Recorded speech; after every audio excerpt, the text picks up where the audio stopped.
ചാനലിലേക്ക് എല്ലാവർക്കും സ്വാഗതം. ഇന്ന് എനിക്ക് കുറച്ച് കൊഞ്ച് കിട്ടിയിട്ടുണ്ട്. ഇന്ന് നമുക്ക് തേങ്ങ അരിച്ചൊന്ന് കറിയാക്കി എടുക്കാം. അപ്പം നമുക്ക് വീഡിയോയിലോട്ട് പോകാം. ഇത് ഞാനൊന്ന് പൊളിച്ചെടുക്കട്ടെ.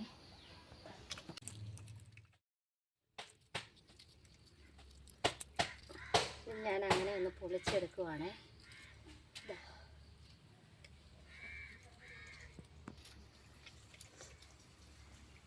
അങ്ങനെ ഞാൻ കൊഞ്ച് പൊളിക്കുന്ന മണം കേട്ടിട്ട് ഞങ്ങളുടെ കറുത്ത മുത്ത് ഇവിടെ വന്ന് നോക്കിയിരിക്കുവാണ്. ഇതിൻ്റെ അറ്റത്ത് ഇത് വന്ന് എടുക്കാൻ വന്ന് നിൽക്കുവാണ്. അവൻ വന്ന് നിൽക്കും. അവിടെ ഇവിടെയൊക്കെ ആയിട്ട് കടിച്ച് മുറിച്ച് ഇങ്ങനെ ഇടുവാണ്.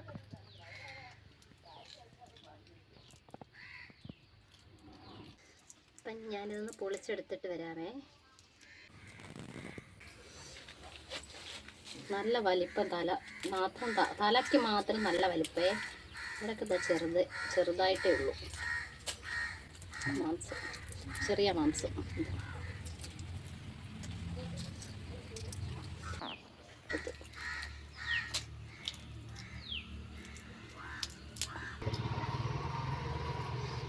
അതിനകത്തിലൊരു മത്തി കിടപ്പുണ്ടായിരുന്നത് നമ്മുടെ മുത്തേ. മുത്തേ അയ്യോ,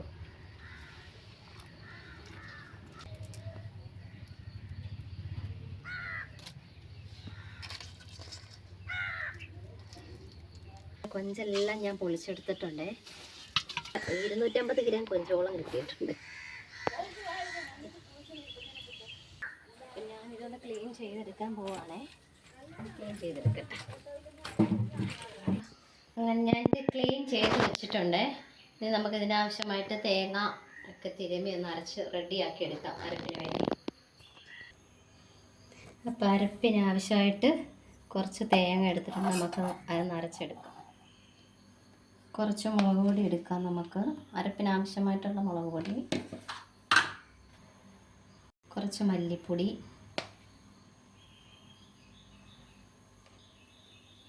ഒരു 1/2 സ്പൂൺ ഉലുവപ്പൊടി, 1/2 സ്പൂൺ മഞ്ഞൾപ്പൊടി.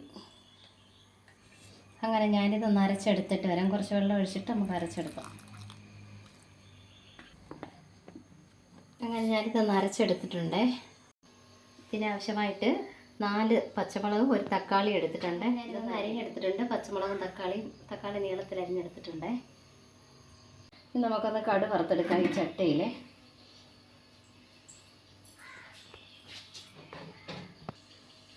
നമ്മുടെ ചട്ടിയിലെ വെള്ളമൊക്കെ ഒന്ന് തോർന്ന് വന്നിട്ടുണ്ട്. ഞാനൊന്ന് കടുക് വറുത്തെടുക്കട്ടെ. എണ്ണയൊന്ന് ചൂടായി വന്നിട്ടുണ്ട്. അതിലോട്ട് കുറച്ച് കടുക് ഇട്ട് കൊടുക്കാം. കുറച്ച് ചെറിയ ഉള്ളി ഇട്ട് കൊടുക്കാം. കുറച്ച് വറ്റൽമുളക് ഇട്ട് കൊടുക്കാം. കുറച്ച് കറിവേപ്പില ഇട്ട് കൊടുക്കാം. നമുക്കൊന്ന് കടുക് വറുത്തെടുക്കാം.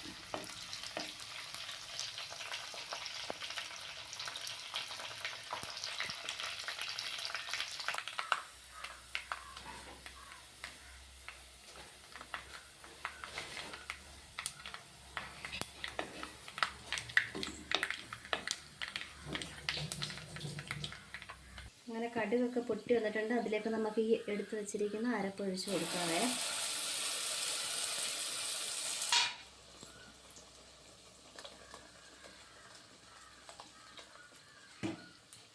അതിലേക്ക് ഞാൻ കുറച്ച് പുളി പിഴിഞ്ഞ വെള്ളം കൂടെ ഒഴിച്ച് കൊടുക്കുവാണേ.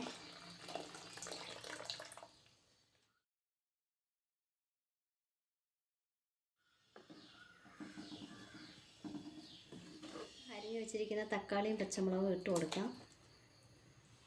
ഇതിലേക്ക് നമുക്ക് 1 സ്പൂൺ ഉപ്പൂടി ഇട്ട് തിളപ്പിക്കാം. നമുക്കത് അടച്ച് വയ്ക്കാം, തിളയ്ക്കട്ടെ. അങ്ങനെ നമ്മുടെ അരപ്പ് നല്ലതായിട്ടൊന്ന് തിളച്ച് പറ്റി വന്നിട്ടുണ്ട്.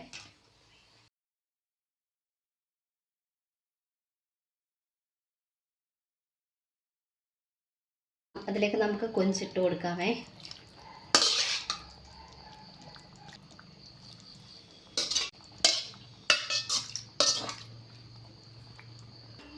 ഇത് നമുക്കൊന്ന് ഇളക്കി ഇങ്ങനെ വെച്ച് കൊടുക്കാം.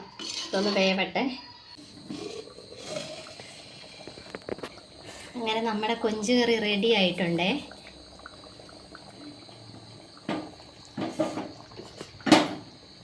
നമുക്ക് ഗ്യാസ് ഒന്ന് ഓഫ് ചെയ്യാം.